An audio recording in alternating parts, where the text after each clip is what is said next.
শুধু পাঠান নাই, সেই ইব্রাহিমের দিয়া নমরুদের খতম ঘন্টায় বাড়ি ভরে গেল। ঠিক, কাটটা হলো বান্দারটা না আল্লাহটা? ফেরাউন নামের বান্দা চাইলো মুসা নামের গোলাম এই জমিনে আসতে দিব না, শত শত বাচ্চাদের হত্যা করলো ফেরাউন নমরুদ। আল্লাহ কয় ও ফেরাউন না, আমি মুসারে যে তো পাঠাবই, শুধু পাঠাবো না, তোর ঘরে রাইখা তোর টাকা দিয়া বড় বানাম। ঠিকই আল্লাহ তাই করলেন। ফেরাউন চুবায়া শেষ, লোহিত সাগরে চুবানি খাইয়া ধ্বংস হয়ে গেল। এজন্য বলি আল্লাহ চাইলে সব হয়, বান্দা চাইলে কিছু হয় না। এত সুন্দর বেহেশতের বাগান সবাই আসতেও পারে না, এখানে আসতে হলে কপাল লাগে, কপাল। টাকাওয়ালার অভাব নাই, মক্কার হাজির বড় অভাব। টাকা থাকলেই বাইতুল্লাহ যাওয়া যায় না যদি মাওলায় কপালে না রাখে।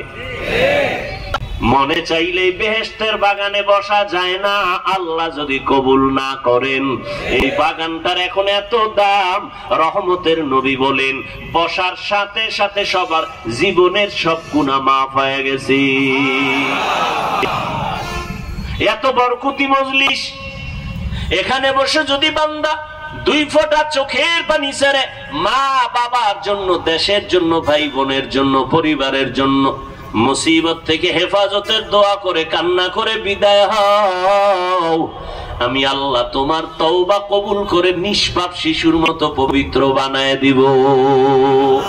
আতিনা ফি দারে দুনিয়া না হাসান, আতিনা ফি দারে উকবা না হাসান, ইয়া গিয়াসাল মুস্তাগীসিন হদিনা লফতিখারা বিল উলুমে ওয়াল গিনা। জান্নাতের সঠিক পথে যদি চলতে চাও, উলামায়ে কেরামের সংস্রবে যাও, বন্ধু বানাও। সত্যবাদী রহমতের নবী মক্কা নগরীতে যখন আসছেন, আসা মাত্র পরিবর্তন শুরু হয়ে গেল। এখন আর মন মতো চলা যাবে না, অভিভাবক চলে আসলেন। নবীজি এমন আদর্শ দিলেন, মক্কার চরিত্রহীন মানুষগুলো এত খারাপ ছিল, রহমতের নবীকে মাথার মুকুট বানাইয়া, যারা কালেমার রশি গলায় লাগাইয়া পথ চলা শুরু করলেন, আল্লাহ তাদের মর্যাদা এত দিলেন।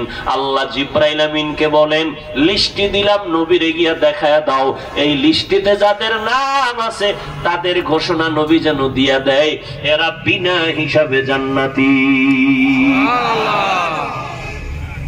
মক্কার চূড়ান্ত খারাপ মানুষগুলো দুনিয়াতে জিন্দা থাকতেই জান্নাতের টিকিট পেয়ে গেলেন।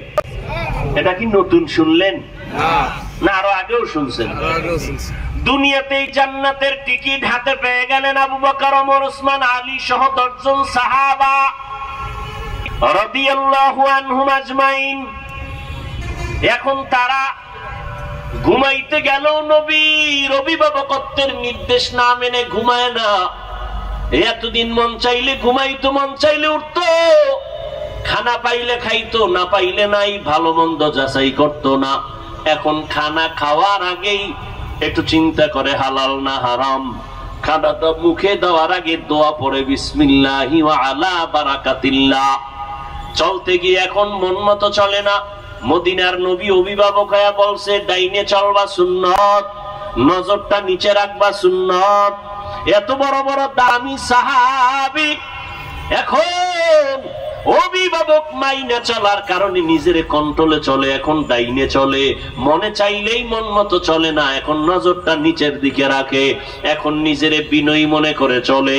আবু বকরের মতো বান্দা রাষ্ট্র ক্ষমতায় বসিয়াও এতটা আল্লাহর ভয়, রহমতের নবীর ছোঁয়া পাইয়া এতটা কন্ট্রোল, রাষ্ট্র ক্ষমতা আবু বকরের হাতে। রাজনীতির সফল নেতা, রাজনীতির সফল শিক্ষক এখন আবু বকর। ওরে নবীর উম্মতের দল, আবু বকর বসে আছেন, স্ত্রী একদিন ডাক দিয়ে কয়, ও খলিফাতুল মুসলিমিন, আমার মিষ্টি খাইতে মনে চায়। আবু বকর পুরা দেশের ক্ষমতা হাতে নিয়ে কয় বিবি ক্ষমা করে দাও, মিষ্টি খাওয়ানোর টাকা আমার হাতে নাই। সুবহানাল্লাহ আসবে না? বুঝেননি কথা? পুরা রাষ্ট্র ক্ষমতা হাতের মধ্যে, স্ত্রী মিষ্টি খেতে চায় বলে মিষ্টি খাওয়ানোর মতো টাকা নাই। ভালো করে খেয়াল করেন। এজন্যই তো বলি ইসলাম দিতে পারে জমিনে শান্তি, ইসলাম দিতে পারে মানুষের কল্যাণ। ইসলাম এমন একটা ধর্ম, শুধু মানুষ শান্তিতে থাকবে তা না, হিন্দুরাও শান্তিতে থাকবে। ইসলাম বিধর্মীদের শান্তি দেয়। দেখছেন না এই যে আন্দোলনের পরে ওলামায়ে কেরাম মুসলমানরা হিন্দুদের মন্দির পর্যন্ত পাহারা দিয়েছে। ইসলাম আক্রমণ করে না, জুলুম করে না, সন্ত্রাসী কর্মকাণ্ড করে না, বরং সন্ত্রাসী দমন করে ফেলে ইসলাম। অকল্যাণ দূর করে ইসলাম, অশান্তি দূর করে ইসলাম। রহমতের নবীর সোয়ালাইয়া এমন তারা কন্ট্রোল হয়ে গেল। এত শক্তি আর এত কিছু থাকার পরে বলে আমার পকেটে টাকা নাই। আরে আবু বকর বললেই তো, টেলিফোন করলে তাড়াতাড়ি আমার ঘরে এতটা পাঠায় দাও, কি টেলিফোনেই তো হয়ে যায়। আবু বকর বলে টাকা নাই। কিছুদিন পরে বিবি সাহেবা কিছু টাকা হাতে নিয়ে বলে, ও স্বামী আমার, সেদিন আপনি বলছিলেন টাকা নাই, মিষ্টি খাওয়াতে পারবেন না, এখন আমি কিছু টাকা দিলাম, এই টাকা দিয়ে আমারে মিষ্টি খাওয়ায় দেন। আমগো বউরা টাকা দিলে স্বামী খুশি না বেজা? ভুলেও জিগেইতো না, কইতো না আনছো, খালি মাঝে মাঝে এরকম পারলে আনিস। আবু বকর বলে বিবি এই টাকা কই পেয়েছো? বিবি ডাক দিয়া কয় খলিফাতুল মুসলিমিন, সরকারি অর্থ মন্ত্রণালয় থেকে আপনি যে খেলাফতের খলিফা দায়িত্ব পালন করে যে বেতন আনেন মাসে মাসে, ওই বেতনের কিছু কিছু টাকা জমাইয়া আমি আপনার হাতে দিলাম মিষ্টি খাওয়ার জন্য। আবু বকর বলে রে বিবি, তো বুঝলাম আমি যে বেতন পাই, ওই বেতনের যে টাকা, এই যে টাকা তুমি আলাদা করছো, এই টাকাগুলো না হইলেও আমার সংসার চলে, অতএব আগামী মাস থেকে আমি বেতন থেকে এই টাকা কমাইয়া নিব। আর কেদারাত খৌফে হক দরদিল মদাম জন্নাতুল মাওয়া দেহদ উরা মাকাম জুজবা হক চি জে মখাদ ইনসুজা ফজলে উআ মস্তে দরজুম লা জাহা। এরে নবীর আশিক, আল্লাহর ভয়ের নাম তাকওয়া। এজন্য আল্লাহ কয় আমার প্রিয় বন্ধু, সত্যবাদীদের বন্ধু হওয়ার আগে একটা শর্ত, আল্লাহকে ভয় কর, তাকওয়া অর্জন করো, আল্লাহকে ভয় করো, আল্লাহকে ভয় করো। এখানে যদি আমি প্রশ্ন করি আপনারা কারা কারা আল্লাহকে ভয় করেন, সবাই দুই হাত উঁচু করবে। কোন চালাক বাঙালি থাকলে দুইটা ফাও আলগি দিয়ে কইব চার হাত পায় আল্লাহরে আমরা আপনাদের থেকে বেশি ভয় করি। আছে না নাই? কিন্তু দুঃখ এখানে এমন আশেকে রাসূল বসে আছেন, ফজর পড়ে নাই, জোহর পড়ে নাই, আসর পড়ে নাই, মাগরিব পড়ে নাই, এশাও পড়ে নাই, আশেক নাই। সেও বলে আমি আল্লাহকে ভয় করি। যে গাঞ্জার বোতল নিয়ে দৌড়ায়, মদের বোতল নিয়ে দৌড়ায়, সেও বলে আমি আল্লাহকে ভয় করি। যে মানুষ হত্যা করে সেও বলে আল্লাহকে ভয় করি। যে টুপি দেয় না সেও কয় ভয় করি, আমি টুপিওয়ালাও বলি ভয় করি। যে দাড়ি রাখে না সেও বলে আল্লাহকে ভয় করি, আমি দাড়ি রাখিয়ে কই আল্লাহরে ভয় করি। যে পর্দা করে না সেও বলে আল্লাহকে ভয় করি, আমি পর্দা করিও বলি আল্লাহকে ভয় করি। আসলে আল্লাহর ভয়, ভয় বড় কঠিন একটা সম্পদ। এই ভয়ের নাম তাকওয়া। যিনি আল্লাহকে ভয় করবেন তার নাম হলো মুত্তাকি। মুত্তাকি হতে পারলে দুনিয়াতে আল্লাহ তাকে 6টা পুরস্কার দান করবেন, আখিরাতে 2টা পুরস্কার দান করবেন।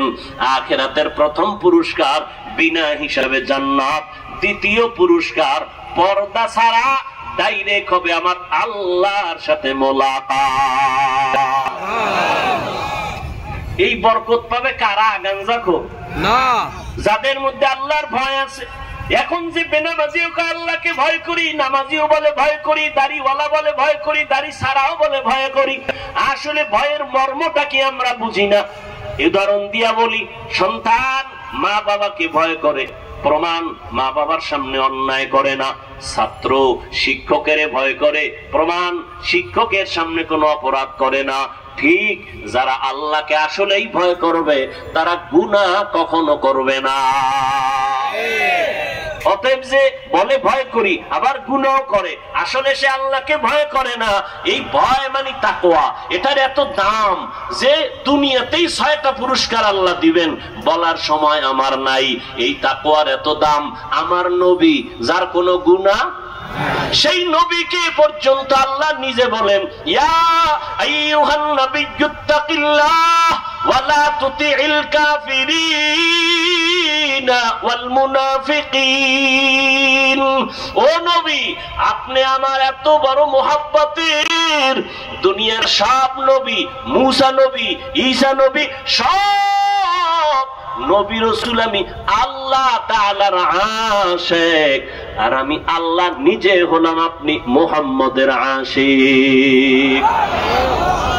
ও নবী, এরপর আমি আপনারে বলি, আমি আল্লাহকে ভয় করেন, তাকওয়া অর্জন করেন, কাফেরের অনুসরণ করবেন না, মুনাফিকদের অনুসরণ করবেন না।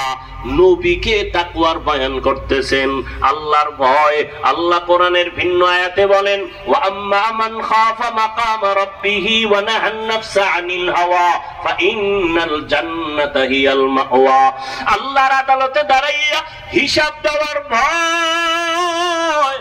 দুনিয়াতে যেই ব্যক্তি মনে মনে আল্লাহর আদালতে দাঁড়ানোর ভয় করিয়া গুনাহ থেকে নিজেকে বাঁচাইবে, নবী বলেন তারে সুসংবাদ দিয়ে দেন, তার ঠিকানা হবে জান্নাতুল মাওয়া। আল্লাহর ভয়। আজকে এত বয়ান কি, বৃষ্টি আর রৌদ্র কি, গরম আর ঠান্ডা, বয়ান 12 মাস। তাবলীগওয়ালাদের বয়ান, পীর সাহেবদের বয়ান, জুমার খতিব সাহেবদের বয়ান, আমাদের বক্তাদের বয়ান, এত বয়ান, আবার মোবাইলে বয়ান, কিন্তু আমলনামা শূন্য কেন? যদি মিথ্যা কথা যে বলে সেও জানে মিথ্যা বলা পাপ, জানে না? যে অন্যের হক নষ্ট করে সেও জানে অন্যের হক নষ্ট করা গুনাহ। মা বাবারে কষ্ট দেওয়া গুনাহ, এরপরও দেয়। মিথ্যা কসম খাওয়া গুনাহ, জানে তারপরও করে। গালি দেওয়া গুনাহ, জানে তারপরও গালি দেয়। গীবত করা গুনাহ, জানে তারপরও গীবত করে। অথচ বয়ানও শুনে বলে আমি অমুক হুজুরের ভক্ত, অমুক পীর সাহেবের ভক্ত, তারপরও দাড়ি রাখে না, টুপি পরে না। ও যুবক, এর একমাত্র কারণ আমার আল্লাহর ভয় অন্তরে আসে নাই। আল্লাহর ভয় যতদিন পর্যন্ত অন্তরে আসবে না, ততদিন পর্যন্ত বান্দা গুনাহ মুক্ত হতে পারবে না। আল্লাহর ভয়ের নাম তাকওয়া। এই তাকওয়া অর্জন করার পথ হলো আল্লাহর প্রিয় বান্দাদের নেক নজর লাগাও। কারণ তোমার আমার চোখের নজরের মধ্যে কোনো পাওয়ার নাই, কিন্তু আল্লাহ ওয়ালা যারা, ওলি যারা, আউলিয়া যারা, তাদের নজরের মধ্যে পাওয়ার আছে। আল্লাহ তাআলা কোরআনেও বলছেন, নবী হাদিসেও বলছেন, এই পাওয়ারটা আল্লাহ তাদেরকে দেন যাদের মধ্যে তাকওয়া আছে। আল্লাহর প্রিয় বন্ধু যারা, এদের শব্দ আল্লাহ পাক কোরআনে বলছেন আউলিয়া, আর এক বচনে বুখারী শরীফে বলছেন ওলি। এরা আল্লাহর বন্ধু, এদেরকে আল্লাহ স্পেশাল পাওয়ার দেন। আউলিয়া কারা? আউলিয়া অলিকুল শিরোমণি ব্যানার লাগাইলে হবে না, জাকের পার্টির ব্যানার লাগাইলে জাকিরিন হওয়া যাবে না, ঈমান আলী নাম রাখলেই মুমিন হওয়া যাবে না। নাম ঈমান আলী, তা যাবে ঈমান আছে না নাই? ঈমান আলী নাম রাখলেই মুমিন হওয়া যায় না। ডাক্তারের ঘরে জন্ম নিলেই ডাক্তার হওয়া যায় না, ঠিক? ইঞ্জিনিয়ার সাহেবের ঘরেই জন্ম নিলে ইঞ্জিনিয়ার হওয়া যায় না। ভালো করে বুঝে দিলেন। আল্লাহ পাক রব্বুল আলামিন বলে তাকওয়া এমন একটা পুঁজি, অর্জন করো আল্লাহর মোহাব্বত নিয়া। ও বান্দা, আল্লাহর ভয় অন্তরে জমা যে করবে সে গুনাহ থেকে নিজেকে গুটাইয়া রাখবে। আল্লাহর ভয় অন্তরে থাকলে গুনাহ করবে না। আল্লাহ ওয়ালা যারা, এদের সাথে লাইন লাগাও, এদের নজরের মধ্যে বরকত আছে। এই পাওয়ারটা আল্লাহ দেন তাকওয়া ওয়ালাদেরকে। আল্লাহ বলেন আলা ইন্না আউলিয়া আল্লাহ লা খাউফুন আলাইহিম ওয়া লা হুম ইয়াহজানুন আল্লাযীনা আমানু ওয়া কানু ইয়াত্তাকুন। আউলিয়া যারা হবে তাদের গুণ হবে দুইটা। এক নাম্বার নির্ভেজাল ঈমান, ঈমানের মধ্যে শিরিকের গন্ধ নাই, আমলের মধ্যে বেদাতির গন্ধ নাই, এমন ঈমান থাকবে। দুই নাম্বার গুণ থাকবে তাকওয়া, আল্লাহর ভয়। ইন্নামা ইয়াখশাল্লাহা মিন ইবাদিহিল উলামা। আল্লাহ বলেন আমার বান্দাদের মধ্যে যারা উলামা তারা আল্লাহরে ভয় করবে। সাধারণ মানুষ শয়তানের ধোঁকায় পইরা ডান হাত বাম হাতে আংটি লাগাবে, কিন্তু একজন আলেম বাম হাতে আংটি লাগাবে না। আল্লাহর ভয় নাই, সাধারণ মানুষ বাম হাতে পানি পান করবে শয়তানের ধোঁকায় পড়িয়া, কিন্তু যারা আল্লাহর ভয় আলেম তারা বাম হাতে কিছু পান করবে না। ঠিক? সাধারণ মানুষ ধোঁকায় পড়িয়া শয়তানের বেপরদায় চলবে, দাড়ি কাটবে, কিন্তু একজন আলেম সে বেপরদায় চলবে না। আল্লাহর ভয়, এই ভয়ের উপরে যারা চেষ্টা করবে গুনাহ ছাড়তে, চেষ্টা করবে গুনাহ ছাড়তে, আল্লাহ বলেন এদের আমি দুনিয়াতে যত পুরস্কার দিব 6টার মধ্যে একটা বড় পুরস্কার হলো আমি আল্লাহ তাকে একটা স্পেশাল পাওয়ার দান করব, নাম হলো ফুরকান। নাম কি? ইয়া আইয়ুহাল্লাযীনা আমানু ইন তাত্তাকুল্লাহ ইয়াজআল লাকুম ফুরকানা ওয়া ইউকাফির আনকুম সাইয়্যাতিকুম ওয়া ইয়াগফির লাকুম ওয়াল্লাহু যুল ফাদলিল আযীম। আল্লাহ বলেন যারা তাকওয়ার উপরে চলবে আমি তাদেরকে একটা পাওয়ার দান করব, পাওয়ারের নাম ফুরকান। ফুরকান নামের পাওয়ার, এই পাওয়ারটাকে হাদিসের ভাষা আরেকটা শব্দ দিয়ে বলা হয়েছে। ক্বালান নবী সাল্লাল্লাহু আলাইহি ওয়া আলিহি ওয়া সাল্লাম ইত্তাকু ফিরাসাতাল মুমিন ফাইন্নাহু ইয়ানজুরু বিনুরিল্লাহ। ও দুনিয়ার উম্মতেরা, আল্লাহর প্রিয় বান্দাদের মনের মধ্যে একটা পাওয়ার আছে, কলবের মধ্যে ফেরাসাতের পাওয়ার। এটাকে ভয় করো, কারণ তারা চোখ দিয়ে দেখে না, কলবের চোখ আল্লাহ নূরের আলো দেয়, ওই আলো দিয়া তারা অনেক কিছু দেখে যেটা দুনিয়ার সাধারণ মানুষ দেখতে পায় না।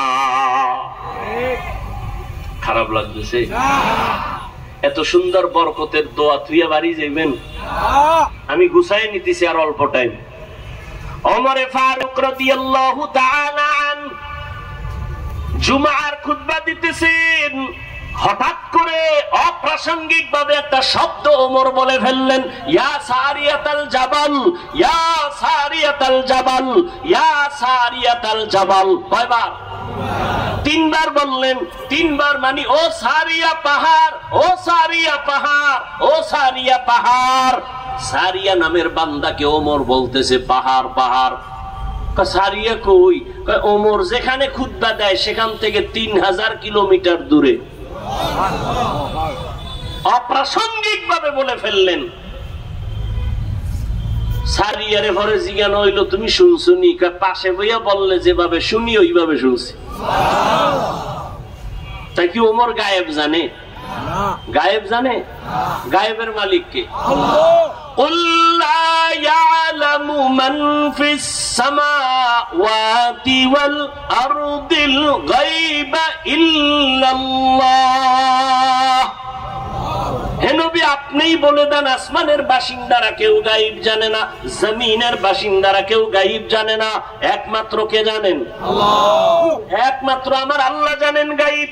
তো ওমর হাজার হাজার হাজার মাইল দূরের থেকে কেমনে যে দেখলেন সারিয়ার সামনে শত্রু। ওমর বললেন পাহাড়টাকে পেছনে লাগায় দাও, শত্রু আসতে পারবে না, একদিক দিয়া শত্রুর মোকাবেলা করো। ওমর কেমনে দেখলেন? আল্লাহ কয় এই পাওয়ারটা কোরআনের ভাষায় হলো ফুরকান, হাদিসের ভাষায় হলো ফেরাসাত। আল্লাহ তাআলা এটা পাওয়ার দান করেন তাকওয়ার কারণে। কিসের কারণে বলেন? তাকওয়া মানি আল্লাহর ভয়। এই পাওয়ারের কারণে আল্লাহ পাওয়ার দান করেন, এই তাকওয়ার কারণে। আল্লাহর ভয় যাদের অন্তরে থাকবে তারা ইচ্ছা করে গুনাহ করবে না, গুনাহ যদি হইয়াও যায় তওবা করতেও দেরি করবে না। ও আল্লাহর বান্দা, ওমরে ফারুক রাদিয়াল্লাহু তাআলা আনহু ঈদে খেলাফতে আছেন, চেয়ারে বসা আছেন। এই খেয়াল করেন, একদিন বিবি ডাক দিয়া কয়, ও স্বামী আমার, খলিফাতুল মুসলিমিন, আপনি খেলাফতের দায়িত্বে আছেন। ওই সময় অর্থ মন্ত্রণালয়ের জিম্মাদার আবু ওবায়দা ইবনুল জাররাহ রাদিয়াল্লাহু আনহুকে দিলেন। কয়, আমগো বাজার ঘাট তেমন লাগবে না, এই 2-1 দিন পরে ঈদ আসতেছে, বাচ্চার কিছু কাপড় চোপড় লাগবে, কিছু ব্যবস্থা করেন। ওমর বলে, আমার কাছে টাকা নাই। আপনি বাইতুল মাল থেকে 1 মাসের অগ্রিম টাকা নিয়ে আসেন। খেয়াল করছেন কথাটা? কয় মাসের? 1 মাসের বকেয়া না অগ্রিম। খেয়াল করেন ভালো করে। ওমরে ফারুক রাদিয়াল্লাহু তাআলা আনহু চিঠি লিখলেন, ও আবু ওবায়দা ইবনুল জাররাহ, আমার আগামী মাসের বেতনটা তুমি আমাকে অগ্রিম দিয়া দাও। চিঠি লেখা পাঠায় দিলেন। বার্তাবাহক চিঠি নিয়ে অর্থ মন্ত্রণালয়ের দায়িত্বে যিনি আবু ওবায়দা ইবনুল জাররাহ রাদিয়াল্লাহু তাআলা আনহু, তাকে যখন চিঠি দিলেন, আবু ওবায়দা ইবনুল জাররাহ চিঠি পাইয়া চোখের পানি ছেড়ে কান্না শুরু করলেন। কান্না কইরা এক পর্যায়ে নিজে আবার উল্টা চিঠি লিখলেন ওমরের দরবারে। হযরত ওমর চিঠি পাইলেন, টাকা তো আর আনলেন না। চিঠিতে দেখে ওমর পাল্টা ওমরের প্রশ্ন করা হয়েছে 2টা। আবু ওবায়দা ইবনুল জাররাহ লেখছে, খলিফাতুল মুসলিমিন, আপনি অর্ডার করলেই তো আমি মানবো, তবে আমার 2টা প্রশ্নের জবাব আমাকে আপনি দিবেন, আমি রাসূলের সাহাবী। আল্লাহর ভয়, 2টা প্রশ্নের জবাব আমারে দেন, আমি অগ্রিম বেতন দেওয়ার আগে, আপনি খলিফা, আপনি অর্ডার করবেন দিব, তবে আমার 2টা জবাব আপনি দেন। 1 নাম্বার প্রশ্ন, আমি যে অগ্রিম 1 মাসের বেতন আপনাকে দিব, আগামী মাস আপনি বাঁচবেন কিনা তার গ্যারান্টি।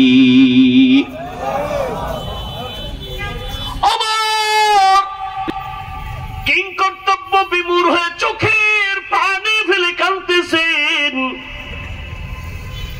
আবু ওবায়দা ইবনুল জাররাহকে অর্ডার করেছি আমি খলিফা, অর্ডার করলেই তো দিবে, আমি মন্ত্রী টেলিফোন করেছি, অন্য মানুষ আমাকে প্রশ্ন করা ছাড়া দিবে, কিন্তু না, ইসলাম এমন ধর্ম, রাসূলের আদর্শ এত সুন্দর, গোলাম মালিকের প্রশ্ন করবে, বেইনসাফি করার কোনো সুযোগ নাই। ওমরের প্রশ্ন করলেন, 1 মাসের অগ্রিম যে বেতন নিবেন, আগামী মাসের আপনি বাঁচবেন তার কোনো গ্যারান্টি আসেনি? আছে? 2 নাম্বার প্রশ্ন, ও খলিফা, আপনি যে, এই এটা সরাও, যাও যাও যাও যাও, আস্তে আস্তে সরেন।